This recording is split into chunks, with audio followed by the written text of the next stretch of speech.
Hello there. Welcome to the Saroy channel, wherever you are in the world, and so much love to each and every one of you. You're all very special, and I'm so glad you've joined me this evening. And I'm well, thank you very much, and I hope you're doing well as well. And don't forget to go and get that sparkling drink or that lovely hot cup of cocoa, whatever it is you enjoy. I always like my cup of tea, and sometimes I enjoy a cup of cocoa depending on what the mood is that I'm in. But anyway, before we get started, don't forget to subscribe to the channel. Click the notification bell and the thumbs up, and let's get started with tonight's story. Dear Sarah and all your lovely listeners, it's a beautiful spring day in West Virginia. The trees only 3 weeks ago were rudely naked, their unblushing immodest boughs brashly vacant of any clothing, for not even a single leaf graced even one of their branches to offer just a brief measure of modesty. The trees had changed so furiously fast. Now their bronzed, vacant, sculptural boughs boasted a plethora of beautiful pink blossoms, and the world had suddenly changed quite dramatically. The skies had become bluer. The gloomy greyness had receded. There was a warm, congenial sunlight plundering audaciously through the denim blue sky. Even the temperature had warmed significantly, so that the piercing coldness that had greeted Olivia most days of the week, when she had climbed out of bed every morning with a hesitant reluctance to do the school run, was now becoming a memory of the past. The winter would be back, of course. It always was. And so would the unashamed barrenness of the branches once again bear their nakedness to her, accompanied by the familiar frosty winter chills and the grey skies, as the cycles of nature rolled ever forward, according to their very efficient seasonal time clock, which was always on schedule, unlike some of the other appointments in Olivia's busy, somewhat chaotic life. Olivia sat comfortably behind the steering wheel of her Ford Ranger truck, listening to some upbeat music, blaring from her interior radio. For the first time in a long time, she felt more uplifted, even inspired. It seemed nature agreed, for she had noticed little birds flying above her with grassy twigs in their tiny beaks, preparing themselves for raising fledglings, while they created their little nests in the trees. Their joyful twitters could be heard across the valley, but one thing that seemed not to have responded to the changes of the seasons was her bushy, disagreeable, somewhat mutinous daughter Crystal, who recently was like a storm cloud when she returned home, causing chaos in her wake, and with ever-increasing truculent moods that appeared to be getting worse and worse. Olivia would feel the light atmosphere in the house become distinctly heavier the moment Crystal entered over the threshold. She tried to remember if she gave her parents such grief when she was 15 years old. Could she have been as unbearable to live with as Crystal? She needed to ask her mother about that, but she was pretty sure she had not been even a fraction as rebellious and cantankerous as her own daughter.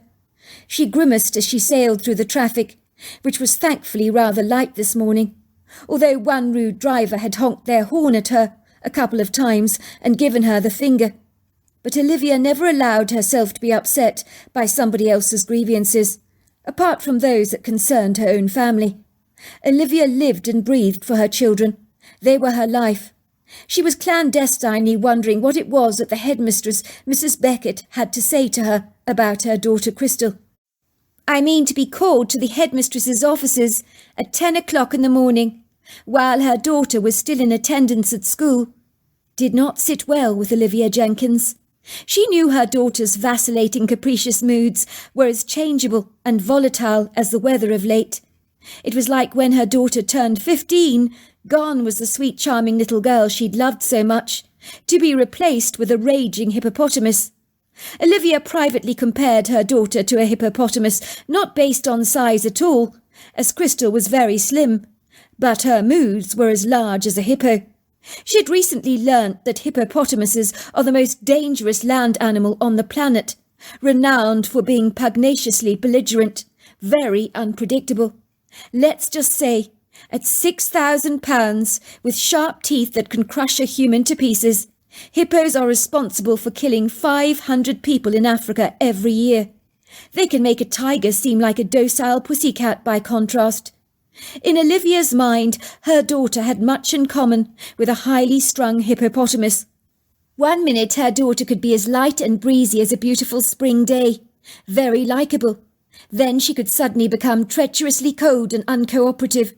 And if you dared speak to her in one of her truculent moods, her wounding words could be as thorny as a bush full of stinging nettles or piercingly prickly briars. It would seem getting through to Crystal, while she was in this aloof, frosty frame of mind that was so tangled in knots, was almost close to impossible. By all accounts, even Crystal could not herself decipher what was going on in her own head, and often admitted as much. "I don't know why I suddenly get so angry or so upset," she told Olivia once. "I feel like the whole world is clamping down on me, and I can't breathe.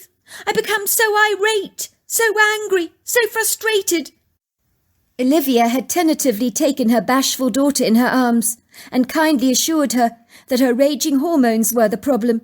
Of course she wanted to believe that this was the case, but there was a little voice in the back of her head that told her there was much more to her daughter's insolent temper tantrums than actually met the eye.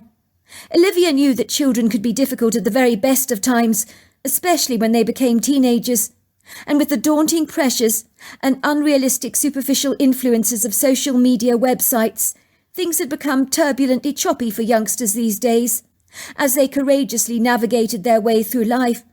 She was not unaware that some of these websites were polluted with the filth of people's unkind words that could wreak havoc on an impressionable young girl's self-esteem. She emphatically believed that social media was trouble, as when her daughter was 13 years old, she started tirelessly complaining that she was far too fat and needed to go onto a diet. "I'm so fat, Mummy. Look at me. Look at me. I'm really fat. I've got to stop eating so much." In truth, her daughter didn't eat much at all, and was beginning to eat less than their pet hamster Gertrude, although the porky Gertrude was not exactly slim. The very idea that her daughter was fat was ridiculous and nonsensical. Olivia was pained to think her slim daughter was seeing herself as enormous. Olivia had desperately tried to explain to her daughter about airbrushing techniques and photographs and magazines. "People don't really look as perfect in real life, you know," she assured her daughter. "The photographer's job is to make the picture look as flawless and as perfect as he possibly can, don't you see? He might slim down an arm, remove some unflattering pigmentation on the face, make the cheeks glow a little bit more. Their job is to sell glossy magazines, where perfection is a prerequisite. No one buys an interior designer magazine to look at a dingy, dull sitting room, or a fashion magazine to enjoy the view of someone's warts on their face, or a food magazine to look at some unappetizing food. You're trying to compare yourself against an idealistic model of perfection that doesn't exist. It's unrealistic." Let's just say Olivia might as well have been talking to a brick wall, as Crystal had very selective hearing. If you said something that did not complement the paradigm of her world, she'd block your words out, almost as if she had weather guard painted over her brain, and would only allow a biased viewpoint that complemented her own narrow perceptions to actually permeate her scowl.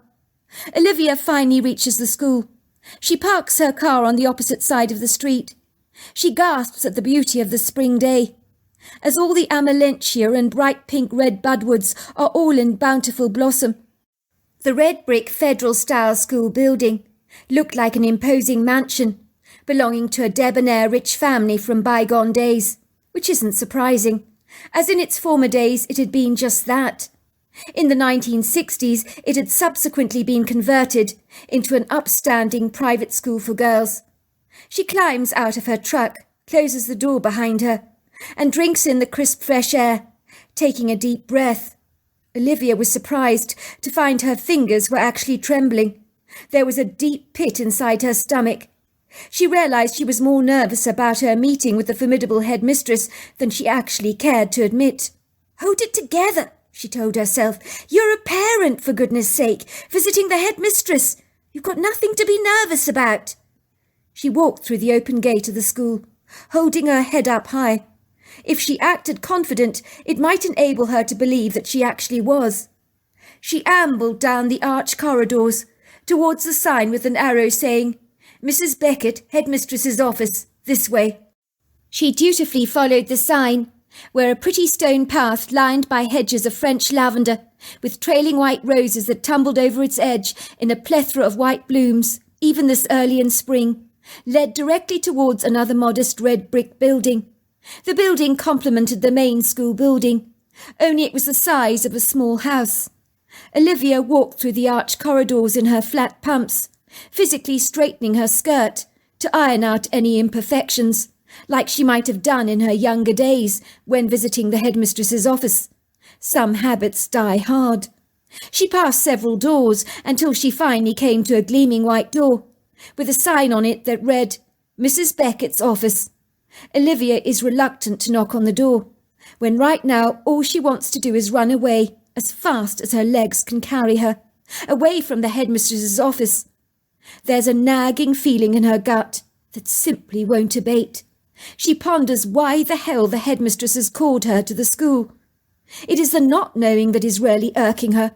Why hadn't the headmistress said, I need to speak to you about an altercation Crystal had on the school playground with so-and-so, or something? Then she wouldn't be drawing at straws. She had an awful, unsettling feeling that the hippo of her daughter's capriciousness had somehow vented itself into the classroom, and she was about to hear all about it. In a moment of uncharacteristic courage, she knocks on the door, to hear the headmistress's sing-song voice saying, Come in! The voice sounds encouragingly musical and warmingly welcoming. Olivia draws in a deep, rather relieved breath. She pushes the door open cautiously at first, but becomes increasingly more confident when she's greeted to Mrs. Beckett's bright, warm, friendly smile. Come on inside, Mrs. Jenkins. You're right on time. I always appreciate punctuality. She points to the upholstered chair that is directly opposite to where she's sitting. That makes her feel for a moment that she's in a doctor's office. But when she glances outside the French windows, where a slight breeze is blowing against the white roses and the tall oak trees covered in young leaves that are blowing in the wind, the office doesn't seem quite so austere. Mrs. Becker smiles at her, following Olivia's appreciative gaze. Yes, it's lovely out there today, isn't it? I myself will not be so sad to see winter finally behind us. And the blossoming trees, they're everywhere now. It's enough to tell us spring is right here. Now you're probably champing at the bit to wonder why it is that I've called you around today, Mrs. Jenkins. No words come out of Olivia's mouth. A big awkward lump develops in the back of her throat. She nods as she stares blankly at the headmistress, fixing her eyes on the woman's stern but kindly face. Her attention is drawn to the rather eclectic red glasses that Mrs. Becker is wearing, that seem, quite frankly, far too avant-garde and trendy for a rigidly conservative woman like her. But they are very nice glasses that flatteringly show off the headmistress's chocolate brown eyes. Mrs. Becker is a woman in her 60s, with a thick head of silvery hair, perfectly set into curls that do not dare go astray. Olivia wonders if Mrs. Becker's secret is a firm hold hairspray. She has to admit the headmistress has an impressively peachy complexion, where only a scattering of very fine lines have audaciously dared to trespass around her eyes. But otherwise her fine skin is almost devoid of wrinkles. She has a very earnest pair of brown eyes that suggest to Olivia that Mrs. Becker takes her job very seriously, possibly too seriously. She looks the type to put fun on the back burner and focus on the big issues in life that need to be addressed. She dresses rather stiffly, like a typical headmistress. Olivia has only ever seen her wearing tweed jackets, skirts, stiff cotton shirts, worn with cameo brooches or a neat string of pearls, and she's always wearing sensible hush-puppy brogues. Mrs. Jenkins, your daughter Crystal has been causing us reason for concern. Have you not noticed anything amiss with your daughter of late? Asks the headmistress, studying Olivia's face curiously. Olivia shrugs her shoulders. Well, my daughter's always been cranky. She's very moody. Gets quite obnoxious, actually, at times. In truth, I think she can be like a charging hippo. She can be very unpredictable. But I assume that is to be expected with a young teenager, with all those fired-up hormones all over the place. The headmistress smiles. You're not wrong about that, Mrs. Jenkins. Some teenagers are far worse than others, when it comes to turbulent, tumultuous moods, but some of Crystal's teachers have noticed that your daughter has become increasingly subdued and withdrawn in classes. One of the pupils came to see me the other day. She said she was in the toilet cubicle yesterday. The doors to the loos are high up. She noticed someone in the toilet cubicle was splattering blood on the floor. She was horrified, grew very concerned, and peered under the door. She saw your daughter sitting on the loo seat, cutting herself with a sharp blade. She asked Crystal what she was doing, but Crystal screamed at her, telling her to leave her alone and to mind her own business. I'm incredibly pleased the young girl came to inform me about this very unfortunate incident and to bring this incident to my attention. She told me that Crystal has been behaving very strangely over the last few months. So it would seem that not only the teachers but even her friends have noticed her sombre, low-spirited, rather despondent mood. I think the young girl that came to see me was actually holding something back that she didn't care to share with me, but I wasn't sure what it was. I imagine it must be something far too embarrassing to tell me. Olivia stares at the headmistress with an aghast expression on her face. I am so sorry, Mrs. Jenkins. This clearly is a dreadful shock to you, she says sympathetically. Something like this is not easy to hear at the very best of times, but I'm sure you appreciate it does need to be addressed. I'm appalled, says Olivia, that my daughter would do such an insane, incongruous thing. What on earth is going on in that head of hers?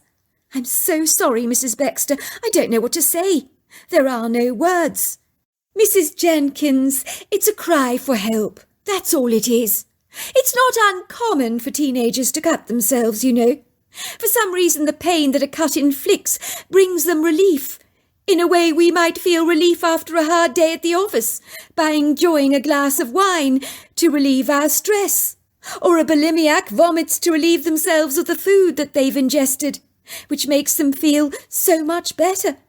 Do you think there's anything going on in Crystal's life, Mrs. Jenkins, that is causing her undue stress? A boyfriend who let her down, perhaps? Some mean comments on social media that have demeaned her self-esteem? I mean, has your daughter mentioned anything that is irking her? Has she been troubled about anything lately? Nothing that comes to mind, Mrs. Becker. Honestly, my daughter has not been terribly pleasant to have around of late. Well, since she turned 15, things have definitely gone awry. I even described her to my husband as a dark thundercloud when she returns home. When she's like that, we give her the space she craves. None of us enjoy being around her when she's like this. My 12-year-old boy, Monty, describes her as being in one of her black rhino moods, which I hasten to say is an apt description. I must admit, when I was a teenager, which is going back a bit, I don't recall ever being this grouchy or peevish towards my parents. I mean, I wasn't perfect, obviously. But these days, it's a lot tougher on kids, isn't it? I do blame social media. Let's just say at 13 years old, Crystal was obsessing about her weight, declaring she wasn't pretty enough, and comparing herself to magazine covers. So my daughter is ingenuously impressionable, very receptive to other people's impressions of her. She's far too sensitive for her own good, easily hurt, definitely influenced by other people. Mrs. Becker sighs. If there was anything I'd love to eliminate, honestly, it's social media. It outrages me how it can cause so much upset, and that people can be so intentionally mean to each other. I've had pupils in this school suffering from anorexia nervosa and bulimia thanks to the pressures of social media. I'm aware of what goes on with young girls today. I would describe it as online bullying.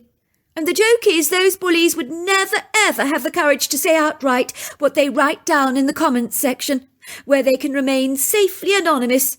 It really stinks if you think about it. They call it free speech, but being deliberately mean to someone, no, that's downright spiteful. So what must I do about this, Mrs. Becker? Don't expect me to talk to my daughter about this. She'll jump down my throat if I dare question her about this cutting incident. And then I assure you, she'll become even more irate. The best advice I can give you Mrs. Jenkins, is we need to all keep an eye on your daughter. I would recommend you sending her to a psychologist who specialises in teenage problems. More often than not, they don't even know why they're doing what they're doing, or why it brings them so much relief to cut themselves. But it is a cry for help that needs addressing, nipping in the bud, so to speak. Something is clearly going on with your daughter. She needs our help. Olivia did not know what to think about what Mrs. Becker had told her. She had certainly not prepared herself for this conversation. Her daughter was cutting herself, and she'd failed to notice. Did that make her a bad mother, she wondered? How long had this been going on for? She had noticed in the warm summer days last year her daughter had always worn long-sleeved sweaters, that had seemed incongruously nonsensical in the steaming hot weather they'd had that year. Could it be that Crystal had started cutting herself all the way back then? Was her daughter surreptitiously hiding a plethora of scars? What the hell was going on with her daughter? When Olivia returns home, she raids her daughter's bedroom, and what she finds is not pleasing. Olivia would never have normally gone through her daughter's personal stuff, but sometimes you don't have a choice in the matter when you need answers concerning someone you love. I'm doing this for my daughter, she tells herself. She noticed squirreled away in her daughter's wash bag are a plethora of blades, plasters, bandages, and antiseptic lotion. The blades are used for removing dead skin from under feet. But Mrs. Jenkins knows that this is not what they're being used for in her daughter's case. She finds a couple of boxes of cigarettes, a half-drunk bottle of vodka lying in a corner of her daughter's closet, concealed in an old laundry bag. Normally such a find would have caused Olivia to become as blue as a berry, inflamed with fury. But the alcohol in cigarettes seem almost benign compared to the sharp blades. It is the secret cutting that is troubling Olivia, as she could do serious damage to herself. If one of her cuts actually got infected, she could end up with sepsis, which is deadly. Olivia leaves the cigarettes and the bottle of vodka in her daughter's bedroom, and surreptitiously removes the blades, having decided she'll say nothing to her daughter, but she'll watch her like a hawk from now on. And she'll be booking Crystal to see a counsellor as soon as possible, and a psychologist, of course. Olivia returns to the school building to wait for her daughter. Fortunately, her son is taken to school and picked up every day by the neighbours, so she never has to worry about picking him up. All he needs to do is to cycle over to their property, and he's given a lift. She parks her car behind a plethora of cars that have all gathered to collect their children from outside the school gates. She sits in her truck to wait, as her desire to talk to some of the waiting mothers has abandoned her. She doesn't fancy listening to their happy chatter, as she is quite convinced that they might have issues with their kids. That was true enough, but in her humble opinion, that having a daughter secretly cutting herself would trump most of their problems. She wished with all her heart she could actually help her daughter. Then she sees her daughter walking to her car. Olivia watches her, as if seeing her daughter for the very first time. Her daughter walks heavily, for one so slender, and warily throws her satchel across her shoulder. She spots Olivia's car, which is hard to miss. It's the same colour as Hermit the Frog, a rather unglamorous shade of green. She walks towards the car with a scowl on her face, and her eyes scanning the ground. When she finally gets to the car, she opens the door and sinks into the front seat next to Olivia, and lets out a huge sigh. "How's your day been?" Olivia asks her daughter, trying to sound light-hearted. "How do you think it's been?" her daughter growls. "It's been crap as usual." "So what did you do today, sweetheart?" "Is this the Spanish Inquisition?" her daughter snaps. "I told you! It was a lousy, lousy day. School is so boring. The teachers are boring. It sucks. And there's nothing more to say, so stop asking me all these questions." "It's not that bad, surely, darling. I mean, you've got lovely friends at school, haven't you?" "Friends? Ha! Friends? They don't go behind your back and do mean things to you, do they? That's not what friends do." "Do you want to talk about it, darling? I'm a good listener, you know." "You're my mother. I don't want to talk to my mother about my private life, do I? Did you want to talk to your mother about stuff when you were my age?" "You make a good point, darling. I never liked talking to my mother when I was your age, but now I talk to her about everything, you know. We're the best of friends now. Well, maybe you'd like to talk to a psychologist. That way you can tell them what's upsetting you. How about that?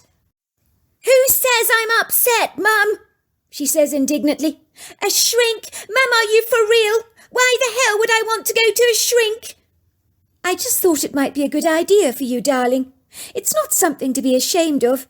People often go to see someone when they need to gain some perspective on their lives. Well, I'll think about it. Good girl. That's what I like to hear. Just think about it then. What's up, sweetheart? Says Olivia's husband Rupert, as he comes through the front door, placing his briefcase by the entrance hall table and hanging his overcoat on the hook. You look as if you've got the weight of the world on your shoulders. Sweetheart, he says, what's going on? He gives his wife a big hug. I'm just worried, that's all.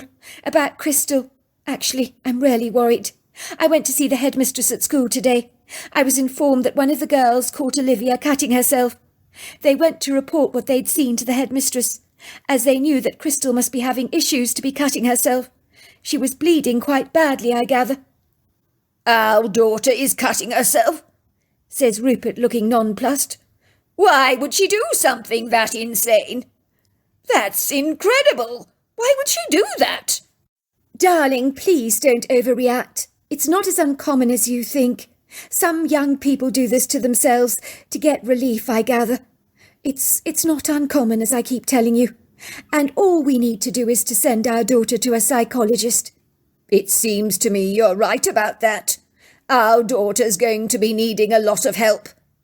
Crystal wonders if her mother knows about the cutting incident in the toilet cubicle at school. The way her mother was going on about visiting a shrink makes her more than a tad suspicious. She knew she couldn't trust Blanche Freeman if you paid her. The girl was a busybody who loved putting her nose in everyone's business. It was hard to believe they'd been inseparable once when they were kids. Now the gulf between them was so wide, especially now after this incident. I mean, the cheek of Blanche, peering at her while she was sitting on the loo seat, cutting the inside of her arm. Some blood had unfortunately splattered onto the floor. And then there was Blanche's face peering up at her from under the door. Crystal had nearly jumped out of her skin to be so rudely interrupted by the girl. "Oh, my God! Oh, my God!" Blanche had cried out in horror. "You're cutting yourself, Crystal, with a blade! Are you insane?" "Leave me alone, Blanche. Mind your own business," she had cried out. "Mind your own business? Are you kidding, Crystal? It's not normal to cut yourself. You've got a problem. You need help. I mean, you really, really need help. I'm not kidding. This is serious." "I don't need help, Blanche, but I'll tell you what I don't need, and that is you putting your nose where it's not wanted. You've got a bloody cheek sneaking on me like this." "But I saw blood dropping on the loo floor. What was I to do?" "You could have knocked on the door politely, couldn't you? Asked whoever was in here if they were all right. Not get onto the floor and peer up at me like that." "I'm glad I did, Crystal, because I now know what you're doing. And I'm sorry, but what you're doing is not good." "Please don't tell anyone, Blanche. Please, I'm begging you. I'm begging you. Please, don't tell anybody." "Why do you do it? Cut yourself, I mean. I don't understand." "I'm not sure. Makes me feel better when things get tough. It's a release, I suppose. It really does calm me down. I feel better after I've done it." "Is it the naked photograph that Lisa took of you and posted online? I know that was a mean thing of her to do, but she's not worth cutting yourself up over. She's a class bitch, you know that. Why do you think she did it? Has she got an axe to grind with you or something?" "She saw me getting changed in my swimming costume and she took the photograph of me. I asked her what she was doing. She said, 'Wait and see.' And then there I am, completely naked, posted on social media around the school, so everyone can see me in my birthday suit, with people making nasty comments. I mean, how would you feel if people were judging you like that? It's upsetting. I think one should always cover one's modesty with a towel in the girls' changing rooms, if you ask me. That would be my first bit of advice to you. There are some piranhas out there, sharks as well, looking for blood. You know it's all been taken out of context, don't you, though? Taken out of context? Are you kidding me? Did you read some of the comments people have written? Always knew Crystal was a slapper. The girl's got the morals of an alley cat. Crystal is gagging for it. Crystal is like an unneutered stray cat. Some of them are much worse than that. Too vile to articulate, says Crystal, a tear sweeping down her cheek. Blanche flushes pink. I did see the snide comments, I admit. But don't take any notice of them. They're not true. But regardless, you shouldn't be cutting yourself anyway. Most girls in the school are not taking any notice of that posting. They know it was taken surreptitiously in the girls' changing room, at the heated swimming pool. They knew Lisa was responsible for it, but at least it's been taken down now. But I don't understand why. Why would she be so spiteful to you? Well, the only thing that comes to mind is she did ask me if she could borrow my dress. The red one. The one I wore to Jennifer's party. I love that dress so much I don't want it getting ruined. So I said no, only because she's much bigger than me. She might burst the seams. You told her that? Oh my God! I bet that went down like a lead balloon. People are sensitive about their weight. Haven't you noticed that Lisa gets very uptight if anybody makes fun of her? Anyway, the good news is it'll all blow over. You won't be the centre of attention forever, you know. But I get the feeling this is not the first time you've been cutting yourself. And I'm sorry, Crystal. I can't sit back and watch you do this to yourself. You need help, my friend. I'm concerned about you. We've been very close since we were little. I can't sit back and do nothing. Please, Blanche, I'm begging you, don't tell anyone. Please don't, she says obsequiously. I promise you I will stop. Hand on heart, I won't ever do it again. I won't ever cut myself again. I'll think about it, says Blanche coyly. Crystal goes to her washing bag to look for her blades. They'd gone. Now she knows for certain her mother knows about her problem. No one else could have removed her blades from her wash bag. She knew in her gut that Blanche could also not be trusted. She could literally kill Blanche for telling on her like this. How dare she? She's raving mad, seething, enraged. She'd like nothing better than to give Blanche a firm piece of her mind and a good telling off. She needs to find out who Blanche has told her little secret to. Imagine if it gets out on social media, like the naked picture did. Please, God, she hasn't told anyone in class, has she? Blanche lives not very far from her. Growing up, they'd been very close friends, after falling out over a boy. But in those days, Blanche had always been what Crystal thought was the biggest tattletale tit. It seemed like nothing had changed in that regard. That evening, Crystal sends Blanche a text. Meet me in the Woodgrove, where we used to play as kids, at 12 p.m. tonight sharp. Don't you dare let me down. I need to see you. It's important. Can't it wait until the morning, comes the reply. Or can't you just text me, tell me what the problem is? Are you kidding me, Blanche? I need to see you now. I'm kind of scared of the dark, comes the reply. Too bad. Stop being a wuss. You're 15, not a 3-year-old girl, for God's sake. All right, comes the reply. Meet you at 12 in the Woodgrove. It was 12 o'clock at night when Crystal climbed out of her bed. She hadn't been able to sleep at all. She'd been tossing and turning all night. It was terribly important for Crystal that her father had a good opinion of her. She'd always been his little girl, his perfect little princess. What must he think of her now? That she's some kind of a head case or a freak show that takes great pleasure in cutting herself? Crystal still feels livid with Blanche for betraying her trust, but she needs to know who Blanche has been speaking to. She knows upfront communication is what will work best, not scrawling to her on a cell phone. It's easy to hide behind your words, but expressions are revelatory. They speak volumes, and Crystal needs to look directly at her friend's face to see if Blanche is lying. She can always tell when Blanche is telling porkies. When she lies, she touches her face awkwardly and refuses to meet your eyes. Crystal climbs out of bed, throws on her jeans and sweatshirt and her sneakers, and trots down the staircase of their double-storey farmhouse.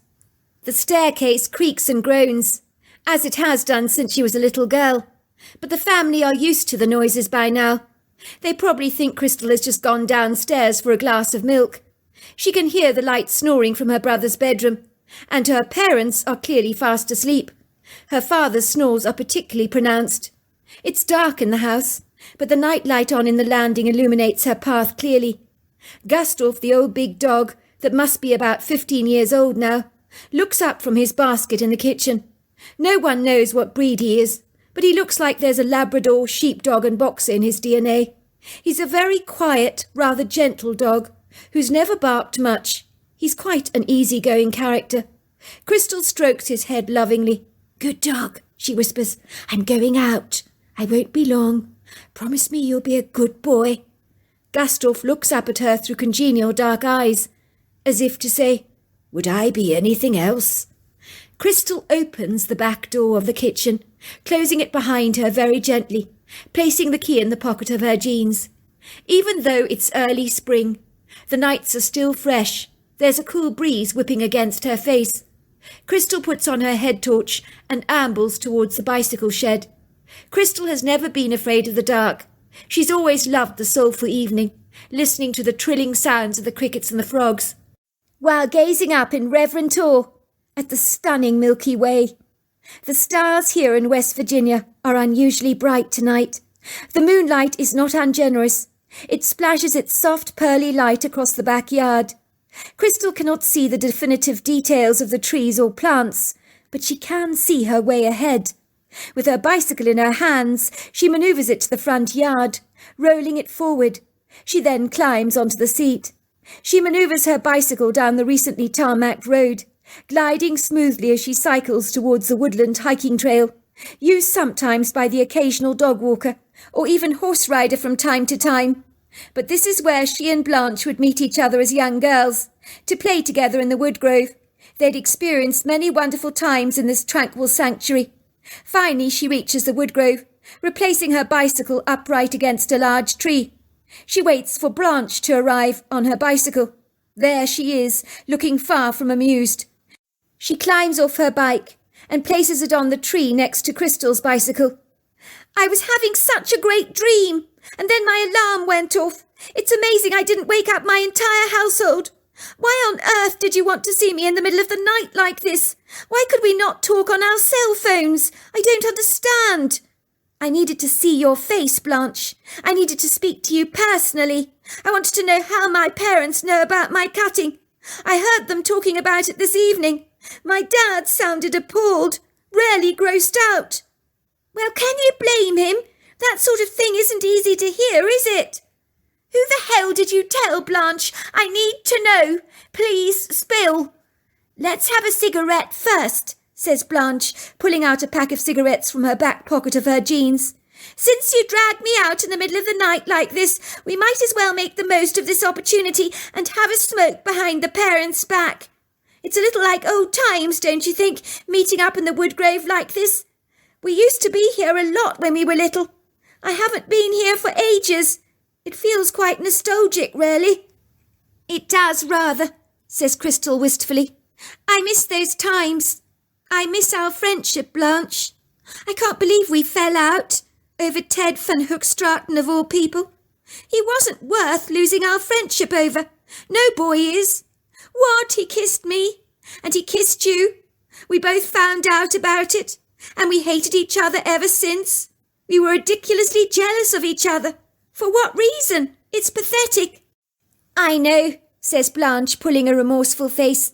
"People fight over the most stupid things, you know. My mother fell out with her sister for over 25 years. They haven't spoken to each other since. My mother has only a vague memory of what the fight was about. I think she claimed her sister had stolen her brand new leather purse. I mean, she just couldn't forgive her for it. It was so pathetic. Well, we've both been pathetic, haven't we? I miss our friendship too, you know. It's not too late to repair the damage, to start again, a new slate. How about that?" "I'd like that," said Crystal. "I could do with a friend. I've felt alone for a very long time. Once you and I fell out, it was never the same for me. I felt lonely without you. My mother never understood what had happened to sour our friendship. She kept saying to me, 'What the hell is going on with you and Blanche? You used to be bosom buddies.' I know, says Blanche. Our friendship was pretty special. My mum kept reminding me about her fallout with her sister. She kept saying to me, I don't know what you two are fighting about, but nothing is worth souring your relationship over, especially if it's a boy. She guessed that? Asked Crystal. You didn't tell her? Blanche makes a face, like I'm really going to tell my mother that we fell out over kissing a boy. Of course not, but my mother's clever. She guessed. The two girls, both wearing head torches, walk into the woodgrove, choosing a comfortable place on its outer fringes to casually sit, where they choose a large oak tree. So many of the trees in the woodgrove are boasting fresh leaves. There is a pleasant woodland smell permeating the air, the scent of wild flowers and earth. The ground feels soft beneath their derry ears, as Blanche gives Crystal a cigarette. She gratefully puts it into her mouth. They both light up, taking deep, grateful gulps. Crystal breathes in the smoke, swallowing the tobacco to calm down her nerves. She feels immediately better, and is strangely happy that she and Blanche are here together again. Even if these are rather idiosyncratic circumstances, she can almost see herself with Blanche as an 8-year-old girl again, playing hide-and-go-seek in the woods. And tears trickle down her face, which she brushes away quickly so that Blanche doesn't see them. Those had been good times. The woods seemed magical tonight, really magical, with a chorus of crickets and frogs serenading them, as the soft moonlight trickled a subdued but gentle illumination through the woods. Of course you can't see the trees clearly. Their stoic, powerful, robust trunks ascend into the velvety black sky, like masterful giants. So, says Crystal, who did you tell about my cutting? Blanche blows out some white smoke. I only told the headmistress, I promise you. I didn't tell anybody else at all. I didn't think it was anybody else's business, but I needed her to know. I'm sure she was very discreet, but I do imagine she did inform your parents, and I think it's important they know too, because you do need help. You told the headmistress, says Crystal, gasping. I thought she was the person who would inform your parents. All of a sudden the two girls hear a sound. It sounds like heavy feet are moving towards them, plundering the forest floor with ponderous feet. What the hell is that? Says Blanche, looking at Crystal in abject horror. Something is coming towards us. Whatever it is, it's big, I think. The two girls stub up their cigarettes into the earthen soil, both feeling a rising level of trepidation rising up in their guts. The back of the throat not only tastes of tobacco, but is overwhelmed by a bitter gall. Crystal finds she's actually trembling, but for some reason the girls don't run away. Why they don't even know themselves. It's like they're waiting for the next stage of a movie to unfold, with bated breath, almost as if they're removed from their own bodies, and are watching themselves with an apathetic indifference, as if they're just two characters in a movie. Then they see her. She is standing before them, lofty, majestic, powerful, masterful, imposing, and staring at them with congenial, deep-set dark eyes that give off a bright yellow eyeshine. They know what she is at once. There can be no doubt. She's a Bigfoot. But there is something so curious about the familiar way she's looking at them, almost as if she's known them all their lives. Should the girls not be frightened? This creature is intimidating. 9 foot tall, 4 foot wide across the shoulders. And she's definitely female, as her medium-sized breasts, one larger than another, dangle from her upper chest like empty pockets. She's covered in long flowing dark hair, that even shrouded in the darkness, Crystal suddenly knows is a tawny brown colour, with an auburn hue. How on earth does she know a detail like that? The girls stare at her in awe. There is something so familiar about her, and then the stirring memory comes rushing back with a clear clarity. She remembers falling off one of the trees here in the woodgrove that she'd been climbing. She missed her footing, falling onto the earthen ground. She and Blanche had been playing hide-and-seek together. She began to howl like a baby, and the next thing she found was a big, hairy lady rocking her in her arms, speaking to her in a strange language. It had felt like the most natural thing in the world to be comforted by the bear lady.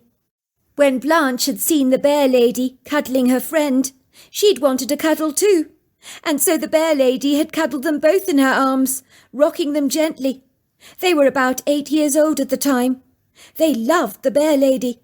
When Crystal and Blanche had returned home, they told their parents about the nice bear lady in the woods, and their parents told them they weren't supposed to speak to strangers. The Bigfoot moves towards Blanche and Crystal, delighted in seeing them again, and presumptuously sits between the two of them, but they are also thrilled to see her. They remember her. How a memory that had laid dormant for so many years was reactivated, neither of the girls knew, but it didn't matter. It had buoyantly come bounding back into their recall, like a rambunctious puppy dog that does not want to be ignored. The female Bigfoot does what she did all those years ago, rocks them both in her arms again, as if they're 8 years old. Both girls begin to weep. They don't know why they're crying. They don't understand their tears. But the Bigfoot's presence brings them a soothing comfort that they have never known before. Soon her hairy chest is soaked and saturated by their salty tears, but their crying is cathartic. Even the earthen smell of the Bigfoot, it's a woodiness with a slight sweaty, salty smell, rekindles warm, pleasant memories for the two girls. A memory that floods their hearts with a tsunami of happiness. Crystal would later describe it as being cradled in the arms of God, as the Bigfoot's love was like nothing she'd ever felt before. It was like her hurt and pain that had crippled her joy, melted away in a single instant. How long they remained in the Bigfoot's loving hold, neither girl remembers, but it was long enough. Only as far as Crystal was concerned, she'd have happily remained in the Bigfoot's arms forever. It was like bathing in healing waters. The Bigfoot has such a human face. Indeed, her primate influences are rarely restricted to her overlong arms, that are similar to a silverback gorilla's in length, and the unusual shape of her head, that folds neatly into her Herculean shoulders, with a neat sweep. She turns around to the girls and speaks to them in a beautiful language, but the words are translated in their minds, in a telepathic illumination, that leaves them in no doubt that the Bigfoot is speaking to them. Amaki no bo abasha, obofa amana topola, inita do salash, amosida no bo. I'm so glad you came to the woods again. Amoshabi sabonafa, amokida. I missed you both so much. Amokida bona abofa shabina. I loved watching you play in the woods when you were young. Bolabi na to bolo. But now you're older. Bokoshali nobo, your energy is lost. Sad. Moko boshana, your broken friendship must be mended. Bola binapo, and all will be well. Ina sinopoto, you need to fix it. The Bigfoot gives both girls a cuddle and leaves them, gliding away into the forest. She looks like she's floating when she moves away.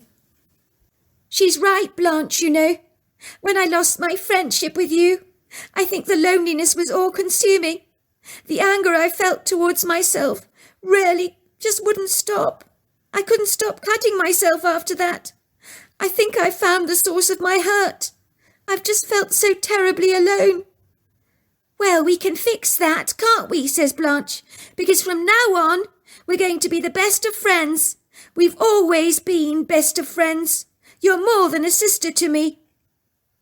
6 months later, Crystal smiles as she walks past the blades in the department store. She reflects how there was a time she would have bought them to cut herself, but as she pops them into her basket, she knows she's buying them to remove the dead skin off her feet. Crystal no longer cuts herself. Her friendship with Blanche has been renewed, her relationship with her family transformed, and Monty, her brother, has never described her as being in a black rhino mood ever again. But Crystal knows, without her encounter with the Bigfoot, she would not be in this happy place. So there you are. That's my story. Wow, what an incredible story. Until next time, goodbye and good night.